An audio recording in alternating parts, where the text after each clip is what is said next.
যে ভোট দেখে এসেছি তাতে কিন্তু দেখা যায় যেমন কমিশনের তরফ থেকে একটা স্লিপ দেওয়া হয়, ভোটার স্লিপ, বিভিন্ন রাজনৈতিক দল তারাও একটা করে ভোটার স্লিপ দেন, কিন্তু এবার কিন্তু সেটার ওপর গুরুত্ব দেওয়া হবে না। যেটা কমিশন যে স্লিপ দেবে সেই স্লিপের ওপর নির্ভর করেই কিন্তু কোনো ভোটার ভোট দিতে পারবেন। দেখো, তার জন্য ইতিমধ্যেই যেমনটা নির্দেশিকা জারি করে কমিশনের তরফে জানানো হয়েছে যে বিএলও যারা থাকবেন তারা বাড়ি বাড়ি গিয়ে ভোটের আগে স্লিপ বিলি করবেন, এবং যদি কাউকে স্লিপ দিতে না পারেন তাহলে কেন সেই স্লিপ তিনি দিতে পারলেন না, তার কি কারণ, তিনি যদি বাড়ি না থাকেন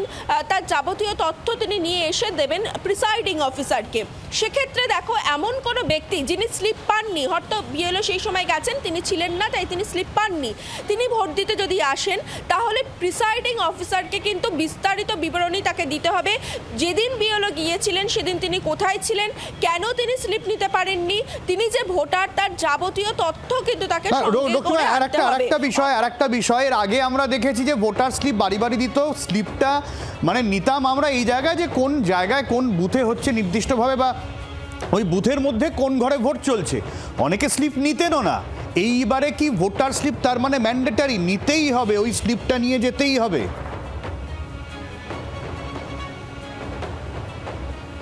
দেখো, একদমই ভোটার স্লিপ ম্যান্ডেটারি, এবং শুধু ম্যান্ডেটারি তাই নয়, তুমি ঠিক যেমনটা বললে যে আমরা আগে ভোটার স্লিপটা নিতাম, যে জানতাম যে আমার এখানে